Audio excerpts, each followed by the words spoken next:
Oi pessoal, o meu nome é Davis e o meu grupo é composto pela Kate, pelo João e pelo William. Nós vamos falar sobre sociedade anônima com um enfoque em sua constituição.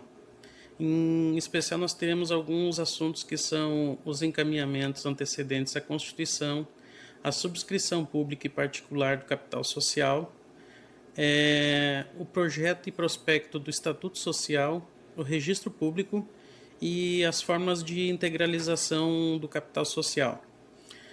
A sociedade anônima ela possui objetivos característicos e funções sociais para a sociedade. São asseguradas e determinadas normas e leis junto com a Constituição a fim de gerar segurança jurídica e perante a sociedade junto a terceiros, no exercício regular da atividade empresária.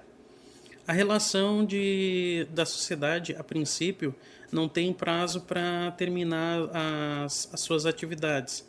Cabe também ao sócio o seu direito de retirada no caso previsto em legislação, abordando a visão de uma dissolução parcial de sociedade. Por ter características específicas, a sociedade anônima ela apresenta uma típica sociedade de capitais, onde o que mais vale é a contribuição do sócio acionista e não suas qualidades pessoais. Assim ocorre que tal tipo societário vem sendo mais usado, abrangendo empreendimentos de pequeno e médio porte. Nesses casos específicos, pode ser formada uma sociedade anônima fechada, com poucos acionistas entre si. A formação empresarial das sociedades anônimas é uma natureza de sociedade de capitais, influindo assim o nome empresarial como peculiaridades previstas em legislação, bem como a competente averbação de registro para a regularidade da atividade empresarial dentro dos ditames da legislação em vigor. Boa noite, professor. Boa noite, colegas. Eu vou tratar então um pouco a respeito dos encaminhamentos antecedentes à constituição da sociedade anônima. De início, é importante ressaltarmos que, para chegar nos dias atuais, as sociedades anônimas sofreram diversas evoluções. Nesse período, elas foram divididas em 3 fases: privilégio, autorização governamental e liberdade plena. Quanto à origem da sociedade anônima, há algumas divergências na doutrina. Parte da doutrina entende que sua origem se deu na Idade Média, usando como exemplo a Casa de São Jorge. A outra parte se remete especificamente às Companhias das Índias, também no período da Idade Média. Na cidade de Genova, foram encontrados os primeiros antecedentes das sociedades anônimas, onde foi fundada a Casa de São Jorge. Nesse período histórico, percebe-se os primeiros elementos de uma sociedade anônima, mas não de uma sociedade anônima propriamente dita. De acordo com Marlon Tomasetti, a primeira sociedade anônima foi reconhecida na Companhia das Índias Orientais, em março de 1602, pois ela tratava-se de uma companhia fundada pelo Estado, onde tinha como propósito a junção de capitais públicos e privados, evidenciando uma descentralização política naquele período. A primeira fase das sociedades anônimas, elas eram deferidas pelo poder público como um privilégio, sendo uma opção arbitrária do Estado. Ainda, segundo Tomasetti, tal sistema é justificado pelo fato de tais companhias possuírem uma parcela do poder estatal, mantendo-se vinculadas diretamente ao poder soberano. Nós temos no Brasil, como exemplo, o Banco do Brasil, que foi constituído no ano de 1808.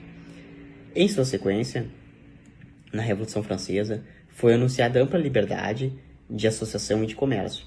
Essa liberdade gerou alguns abusos, o que fez com que o Código Francês, de 1807, condicionasse a constituição de uma sociedade anônima a uma autorização governamental, pois tal sistema é classificado como burocrático e que havia um impedimento no exercício de suas funções. Além disso, a terceira fase do processo, que foi instaurado no Brasil no ano de 1882 e não dependia mais de autorização governamental, ela dependia apenas de uma obediência de regras específicas, ou seja, que elas fossem prescritas em lei.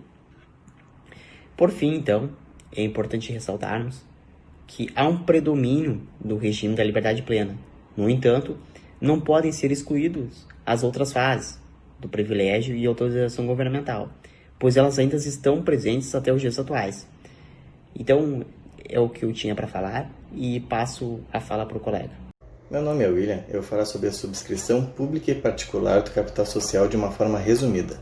A Lei 6.404 de 1976 normatiza a sociedade anônima e já no seu primeiro artigo ela dispõe sobre a responsabilidade dos sócios e sobre as ações subscritas. O capital social tem que ser subscrito por pelo menos 2 pessoas. No primeiro momento, isso se trata de um compromisso e não de uma obrigação de pagar. O ato de subscrição significa que a pessoa está aceitando a proposta e assim assumindo uma obrigação de contribuir. A sociedade anônima pode ser constituída por subscrição pública, disposto no artigo 82, que é escolhida quando as ações forem oferecidas ao público e necessita de prévio registro da emissão na Comissão de Valores Mobiliários, sendo obrigatório a intermediação de uma instituição financeira. Nessa forma de subscrição, a empresa deverá apresentar um estudo de viabilidade econômica e financeira do empreendimento. O projeto do Estatuto Social deverá satisfazer aos requisitos exigidos para os contratos das sociedades mercantis em geral e aos peculiares das companhias, e deverá conter as normas pelas quais a empresa será regida. O prospecto, organizado e assinado pelos fundadores e pela instituição financeira intermediária, deve mencionar com clareza e precisão as bases e os motivos que justifiquem a expectativa de sucesso do empreendimento.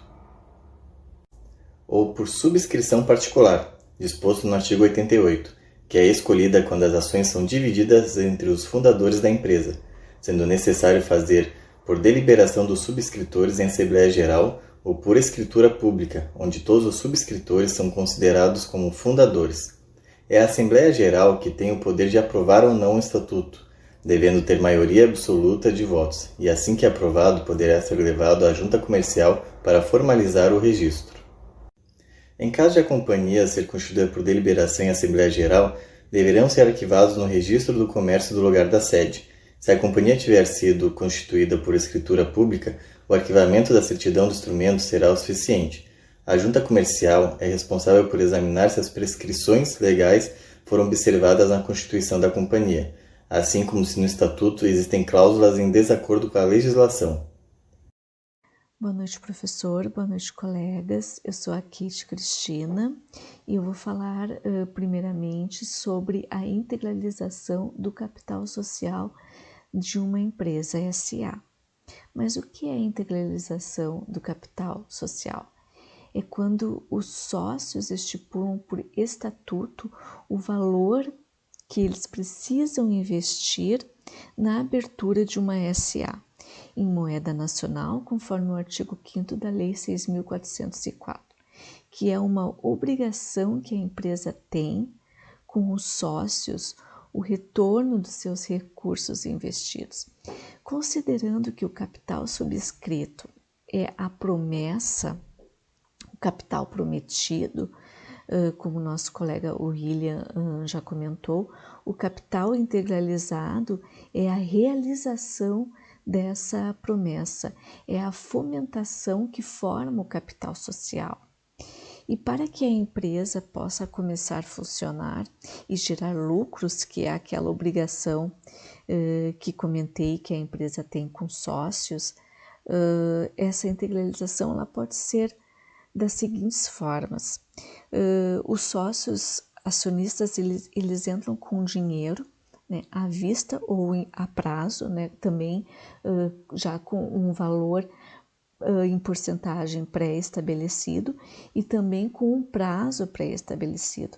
Eles podem dividir, um sócio pode querer dar total e o outro querer dar uma porcentagem, não podendo agora, mas posteriormente podendo integralizar esse valor também, um dos sócios. E também esse sócio ele pode estar entrando, se um quer entrar com valor, o outro tem a opção de entrar com bem móveis e imóveis, né, e que serão avaliados e convertidos em dinheiro conforme o artigo 7º da mesma lei 6.404, certo?